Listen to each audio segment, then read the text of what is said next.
ఒకవేళ మీ హైకమాండ్కి చిత్తశుద్ధి ఉంటే రేవంత్ రెడ్డి గారు మీ నాయకుడు రాహుల్ గాంధీ ఎందుకు రాలేదో, మీ ప్రియాంక గాంధీ ఎందుకు రాలేదో, మీ ఖర్గే గారు ఎందుకు రాలేదో, మీ జనరల్ సెక్రటరీ కేసీ వేణుగోపాల్ ఎందుకు రాలేదో, మరి ఢిల్లీ నాయకులు ఎవరూ రాకుండా అబాసుపాలై ఈరోజు మీ ఎమ్మెల్యేలంతా కూడా చర్చించుకునే దిశగా బీసీ ఉద్యమాన్ని నీరుగార్చే విధంగా ఢిల్లీ వీధిలో పరువు తీసి మీరు చేసిన డ్రామా పూర్తిగా తేటతెల్లమైన సంగతి నేను గుర్తు చేస్తా ఉన్నాను. నేను ఒకటే అడుగుతా ఉన్నాను, రేవంత్ రెడ్డి గారు, బీసీ రిజర్వేషన్ పేరు మీద మీరు చేస్తున్నటువంటి డ్రామా ప్రజలకు అర్థమైపోయింది, మీ హైకమాండ్ కూడా అర్థమైపోయింది. నేను గతంలో చెప్పినా మళ్ళీ చెప్తా ఉన్నాను, మీరు డిసెంబర్ లోపు తెలంగాణలో ముఖ్యమంత్రి మారబోతున్నాడని చెప్పడానికి సంకేతం ఇదే. ఇప్పటికీ 50వ మీరు ఢిల్లీ వెళ్తే మీ నాయకుడు నీకు అపాయింట్మెంట్ ఇవ్వకపోవడం వెనుక కారణం ఏంది? మీ నాయకులు ఎవరు నేను పట్టించుకోకపోవడానికి గల కారణం ఏంది? ఈరోజు కూడా మీరు ఢిల్లీ వెళ్ళి ఢిల్లీలో పెద్ద ఉద్యమం చేస్తానని చెప్పి ప్రగల్భాలు పలికినటువంటి రేవంత్ రెడ్డి గారు ఢిల్లీలో 1 గంట వరకు చేయాల్సినటువంటి కార్యక్రమం రాహుల్ గాంధీ వస్తాడనో మీ నాయకుడు వస్తాడనో 5 గంటల వరకు వేచి చూసినా ఎవ్వరు రాక కనీసం సంఘీభావం కూడా తెలపకపోవడం వెనుక కారణం ఏంది? ఈరోజు నీ నాయకత్వంలో ఉన్నటువంటి లొసుగులన్నీ కూడా తేట తెల్లమైంది, బట్టబయలైనాయి. ఈరోజు మీ ఎమ్మెల్యేలే చర్చించుకుంటా ఉన్నారు, ముఖ్యమంత్రిని హైకమాండ్ విస్మరిస్తుందని, ముఖ్యమంత్రిని హైకమాండ్ పట్టించుకోవడం లేదని, ముఖ్యమంత్రిని ఖచ్చితంగా త్వరలో మారుస్తారని చెప్పేసి మీ ఎమ్మెల్యేలు మాట్లాడుకుంటున్న మాట వాస్తవం కాదా? ఈరోజు నేను ఒకటే అడుగుతా ఉన్నాను, నరేంద్ర మోడీ గారి మీద మాట్లాడుతూ ఉన్నారు, నరేంద్ర మోడీ గారిని దించుతా అంటున్నావు. అయ్యా రేవంత్ రెడ్డి, మీ నాయకుడు సోనియా గాంధీ వల్ల కాలేదు, రాహుల్ గాంధీ వల్ల కాలేదు, నీ వల్ల ఏమైతుంది? ఒక బచ్చా నాయకుడు నువ్వు. ఈరోజు నువ్వు నరేంద్ర మోడీ గారి గురించి మాట్లాడే స్థాయి నీకు లేదు. నీ సొంత రాష్ట్రంలోనే నీ ఎమ్మెల్యేలు నీ వెంట లేరు. నీ సొంత రాష్ట్రంలోనే నీ ఎమ్మెల్యేలు తిరుగుబాటుగా నిలబడతా ఉన్నారు. నీ సొంత రాష్ట్రంలో నువ్వు ఇచ్చిన హామీలు నెరవేర్చగా ప్రజలు నిన్ను అసహించుకుంటా ఉన్నారు. నీవు ఈరోజు నీ స్థాయిని మించి ఈరోజు నరేంద్ర మోడీ గారి గురించి మాట్లాడుతూ ఉన్నావు. ఈరోజు కేవలం నీ కుర్చీ కాపాడుకోవడానికో, రాహుల్ గాంధీ గారు మెప్పు పొందడానికో, రాహుల్ గాంధీని మంచి చేసుకోవడం కోసమో ఈరోజు ఇవన్నీ దుకాణం ముందు పెట్టుకొని రాహుల్ గాంధీ భజన చేస్తా ఉన్నావు. నువ్వు ఎన్ని రకాలుగా రాహుల్ గాంధీ భజన చేసినా ఖచ్చితంగా నిన్ను గతంలో చెప్పినా ఈరోజు కూడా చెప్తా ఉన్నాను, డిసెంబర్ లోపల ఎన్నికలు అయిపోయిన తర్వాత నీ పదవీ గండం ఉన్నదని గతంలో చెప్పినా మళ్ళీ చెప్తా ఉన్నాను, ఈ స్థానిక ఎన్నికల తర్వాత డిసెంబర్ లోపల రేవంత్ రెడ్డి ముఖ్యమంత్రిగా దిగిపోవడం ఖాయం. కొత్త ముఖ్యమంత్రి రాబోతా ఉన్నాడు తెలంగాణ రాష్ట్రానికి మరొకసారి తెలియజేస్తా ఉన్నాను. ఈరోజు నీవు చేసే అవినీతి అంతా కూడా మీ నాయకుల దగ్గర చిట్టా ఉన్నది. నువ్వు చేసే డ్రామాలంతా కూడా మీ నాయకులకు అర్థమైపోయింది. నువ్వు ఎన్ని రకాలుగా డ్రామాలు చేసినా నిన్ను గద్దె దించడం ఖాయం. కేవలం రాహుల్ గాంధీ మెప్పు పొందడం కోసం నువ్వు చేస్తున్నటువంటి డ్రామాలన్నీ కూడా మీ హైకమాండ్కి చేరినాయి. కేవలం మోడీని దూషిస్తే నీ కుర్చీ కాపాడుకుంటావు అనుకుంటున్నామేమో, కానీ నువ్వు అబాసు పాలవుతున్న సంగతి నేను మరొకసారి గుర్తు చేస్తా ఉన్నాను. అంతేకాదు, రేవంత్ రెడ్డి గారికి దమ్ముంటే ముందు స్థానిక ఎన్నికలు పెట్టమని నేను అడుగుతా ఉన్నా. నువ్వు ఢిల్లీ దాకా మాట్లాడుతున్న రేవంత్ రెడ్డి, కనీసం నీ రాష్ట్రంలో ఉన్న 31 జడ్పీటీసీ చైర్మన్లు గెలిపించుకునే దమ్ము ధైర్యం నీకు ఉన్నదని అడుగుతున్నా. ఎన్నికలు పెట్టి ఈ రాష్ట్రంలో నువ్వు ముఖ్యమంత్రిగా నిజంగా కూడా ఛాంపియన్ అని చెప్పుకునేటువంటి నువ్వు అవినీతికి ఛాంపియన్ కదా.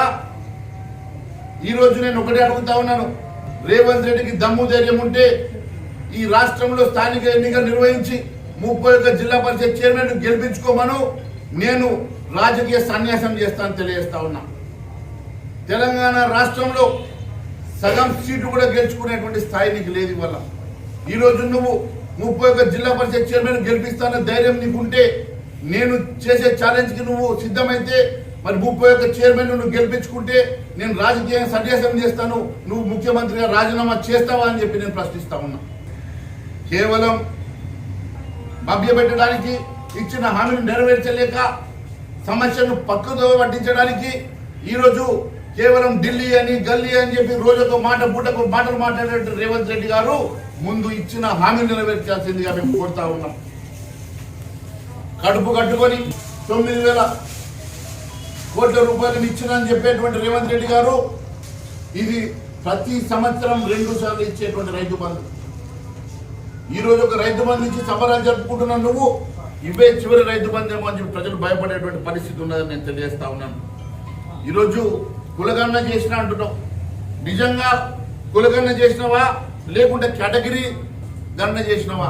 కులగణన చేస్తే ఎందుకోసం అని చెప్పి కులాల వారీగా నువ్వు చేసినటువంటి కులగణని పబ్లిక్ డొమైన్ లో పెడతలేవో సమాధానం చెప్పాలని చెప్పి నేను కోరుతా ఉన్నా.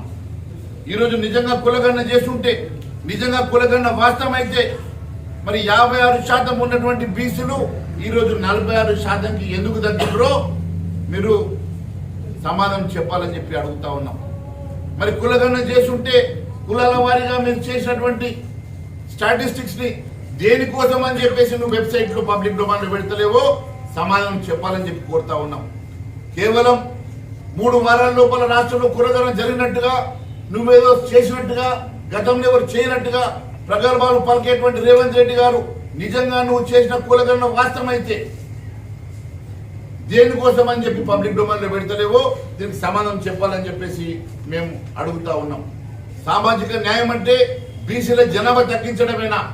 గతంలో ఉన్న బీసీల జనాభాను తగ్గించి చూపిస్తున్న రేవంత్ రెడ్డి గారు దేనికోసం ఇవాళ బీసీ జనాభా తగ్గిందో, మరి వాస్తవంగా కులగణన వాస్తవమైతే కులగణను పబ్లిక్ డొమైన్ ఎందుకు పెడతలేవో సమాధానం చెప్పాల్సిందిగా మేము కోరుతా ఉన్నాం.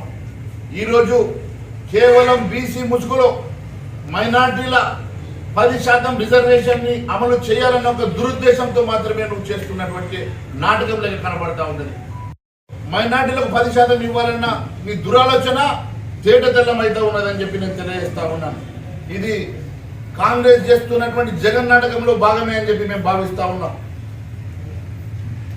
బీసీ రిజర్వేషన్ పేరు మీద మైనార్టీలకు, ముస్లింలకు ఇచ్చేటువంటి రిజర్వేషన్ వల్ల నిజమైన న్యాయంగా రావాల్సినటువంటి బీసీ రిజర్వేషన్ లో మా బీసీ సోదర సోదరి మనకు అన్యాయం జరుగుతున్న సంగతి నేను మరొకసారి తెలియజేస్తా ఉన్నా. కేవలం 4% ఆ రోజు మీరు ముస్లిం మైనార్టీలకు రిజర్వేషన్ ఇస్తే 150 హైదరాబాద్ లో ఉన్నటువంటి కార్పొరేషన్ డివిజన్లలో 42 గాను 31 మంది బీసీ సోదరులకు దక్కాల్సినటువంటి రిజర్వేషన్ లో ముస్లిం మైనార్టీలు గెలిచిన సంగతి నేను గుర్తు చేస్తా ఉన్నా.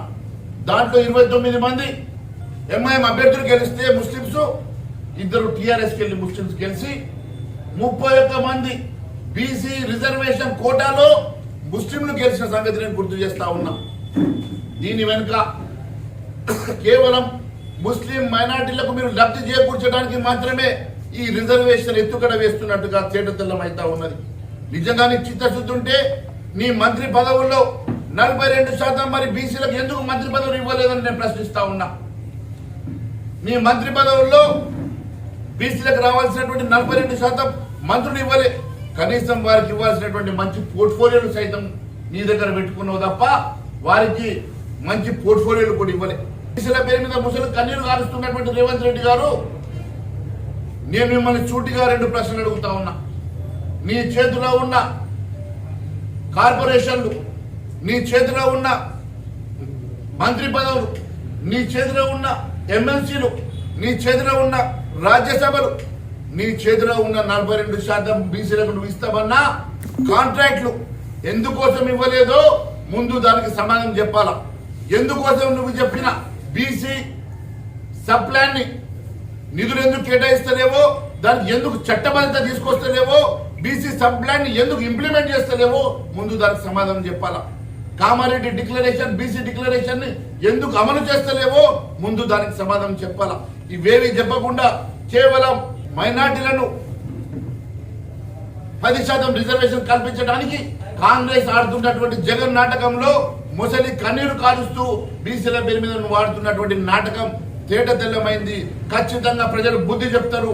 ఇంకొకసారి నరేంద్ర మోడీ గారి విషయంలో మీరు మాట్లాడినా నరేంద్ర మోడీ గారి పేరు జపించేటువంటి నైతిక హక్కు నీకు లేదు. ఈరోజు నరేంద్ర మోడీ గారి గురించి మాట్లాడుతూ ఉన్నావు. నీ సోనియా గాంధీ, నీ ప్రియాంక గాంధీ, నీ రాహుల్ గాంధీ వల్లనే సాధ్యం కాలేదు నరేంద్ర మోడీ గారిని దించడం. నువ్వు ఒక బచ్చా నాయకుడు, నీ వల్ల ఏం సాధ్యమవుతుంది?